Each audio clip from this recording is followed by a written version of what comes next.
नमस्कार, मैं हूं आपके साथ अंजना शर्मा और आप देख रहे हैं भारत का सबसे तेज न्यूज चैनल जी भारत न्यूज। चलिए शुरुआत करते हैं इस वक्त की बड़ी खबर से।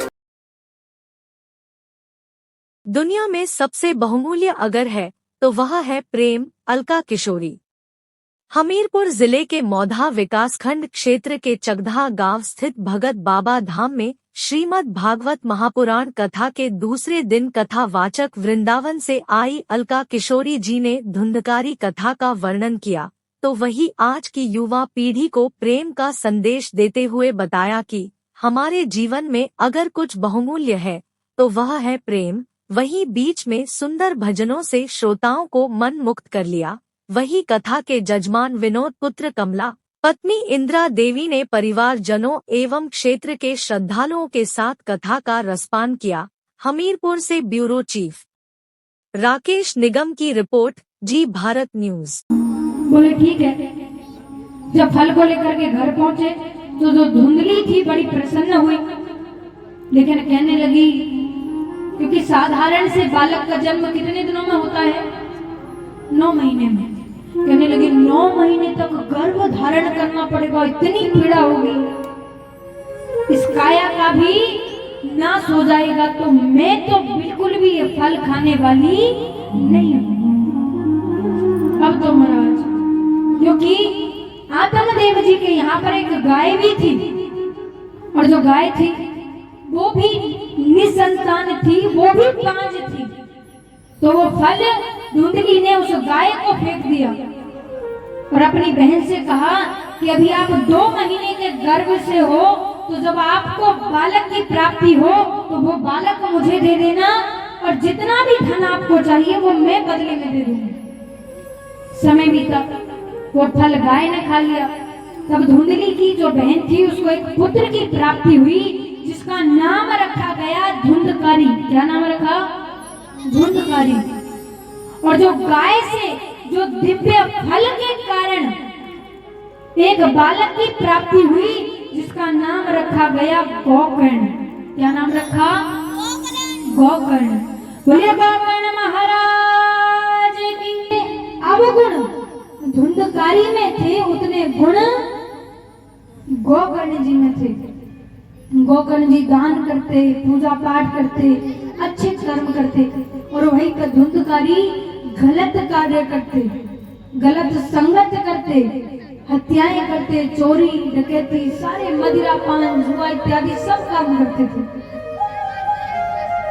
एक दिन कुछ वैश्याओं के साथ में बैठे थे। वैश्याएं कहने लगी, नगर का जो राजा है बड़ा धनवान है, अब रोज रोज ऐसे छोटी छोटी चोरियां करने से क्या फायदा, आप बड़ी चोरी करते हैं। धुंधकारी को, क्योंकि जैसी संगत होगी आपको सीख भी कैसी मिलेगी, जैसी संगत करोगे। आजकल के बच्चे क्या है, कई आप माता पिता होते हैं, कहते हैं कि उस बालक के साथ मत रहना, वो ठीक नहीं, स्वभाव होगा। क्योंकि कहीं ना कहीं जिस व्यक्ति से हम प्रभावित होते हैं उसकी बातें हमारे अंदर आती हैं।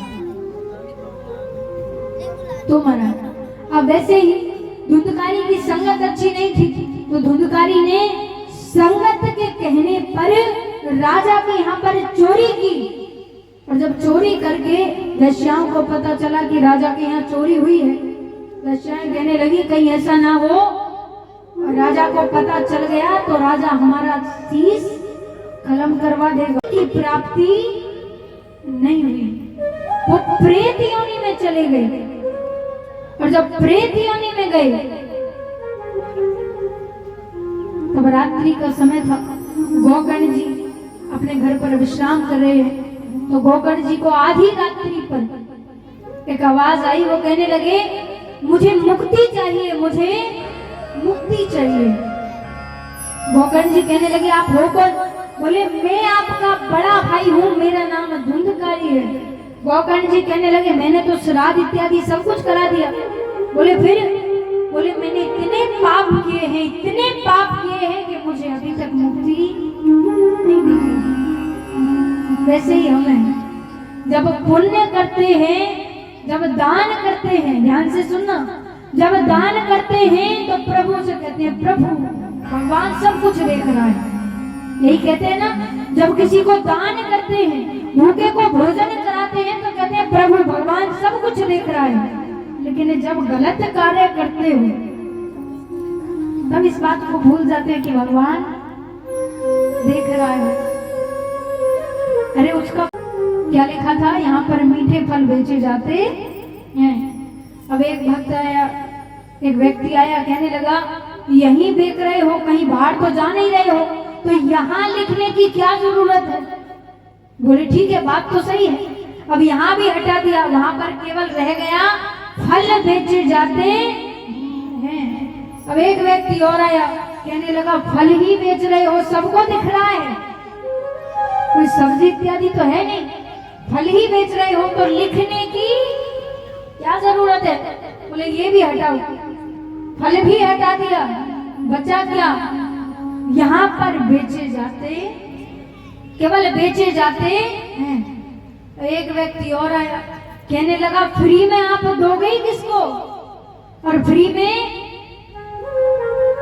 दोगे तो फिर आपकी तो दुकान ही बंद हो जाएगी, बेच ही रहे हो तो फिर लिखने की क्या जरूरत है। वो भी हटा दिया। अब वो जो बोर्ड था बिल्कुल साफ हो गया, उस पर कुछ नहीं लिखा। अब एक व्यक्ति और आया, कहने लगा इतना बड़ा बोर्ड लगा, इस पर कुछ लिखो तो सही। अब दुकानदार कहने लगा क्या लिखो, सब कुछ लिखा था। तो महाराज लोगों के कहने से चलोगे तो कुछ नहीं होने वाला, जितने लोग मिलेंगे उतनी बातें होंगी। और महाराज लोगों ने तो भगवान को भी बुरा बताया है, तो यहाँ पर ये आशा कभी मत रखना कि हमें कोई अच्छा बताएगा। भगवान श्री राम को भी, माता सीता को भी लांछन लगाया था। तो हम तो छोटे से मानव है, अगर हमें कोई बुरा कह दे तो हमें बुरा नहीं लगता। जिंदगी अनमोल है, एक बार इनके लिए भी जोरदार था।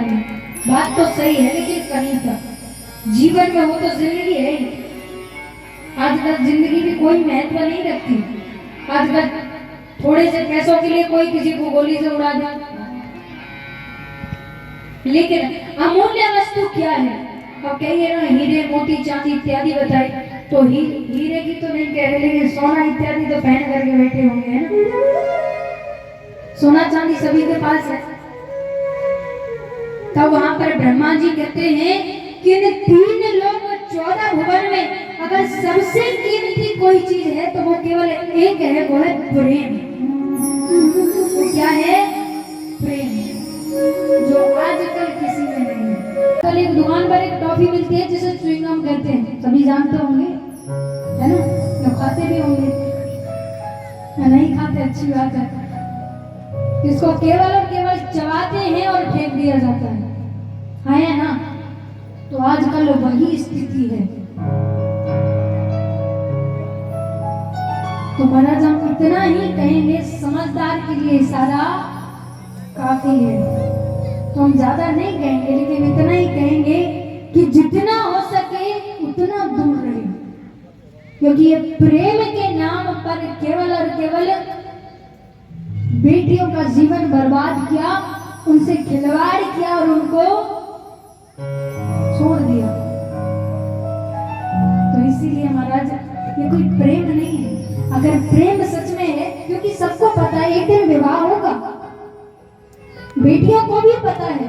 मैं ये नहीं कहती कि बेटे गलत है, नहीं, दोनों के लिए है। जो बेटियां हैं उनको पता है कि एक दिन विवाह निश्चित है, होगा ही। तो एक बात बताओ, जो पिता होता है अपनी बेटी के, तो महाराज हमें बेटियों से यही प्रार्थना है। अच्छी बात है प्रेम करना, मैं गलत नहीं कहती कि प्रेम करना गलत नहीं, लेकिन प्रेम आप किस स्थिति में कर रहे हो। क्योंकि प्रेम ये नहीं होता कि थोड़ी सी इधर उधर का झगड़ा हुआ और प्रेम खत्म, या तो तू नहीं या मैं नहीं, वो प्रेम नहीं है। प्रेम करना है तो पूरी जिंदगी के लिए केवल और केवल एक व्यक्ति से प्रेम करो। आज के समय को देखते हुए एक व्यक्ति से ऐसा प्रेम करो कि अपने जीवन में कोई दूसरा व्यक्ति आए नहीं, केवल वो ही है। बोले सावरिया से श्री कृष्ण कन्हैया जय। बड़ा ही दयालु है बांके बिहारी, बड़ा ही दयालु है बांके बिहारी। एक बार मन को लगा कर तो देखो, एक बार मन को लगा कर तो देखो। इस वीडियो में बस इतना ही। जल्द मिलते हैं अगली खबर के साथ अगली वीडियो में। तब तक के लिए नमस्कार। यदि आप हमारे चैनल को YouTube के माध्यम से देख रहे हैं तो चैनल को सब्सक्राइब करें, बेल आइकन प्रेस करना ना भूलें, वीडियो को लाइक कमेंट शेयर जरूर करें। यदि हमारी वीडियो को आप Facebook पर देख रहे हैं तो हमारे Facebook पेज को फॉलो जरूर करें। अगली वीडियो देखने के लिए आप देखते रहें जी भारत न्यूज चैनल को देखने के लिए आपका बहुत बहुत धन्यवाद।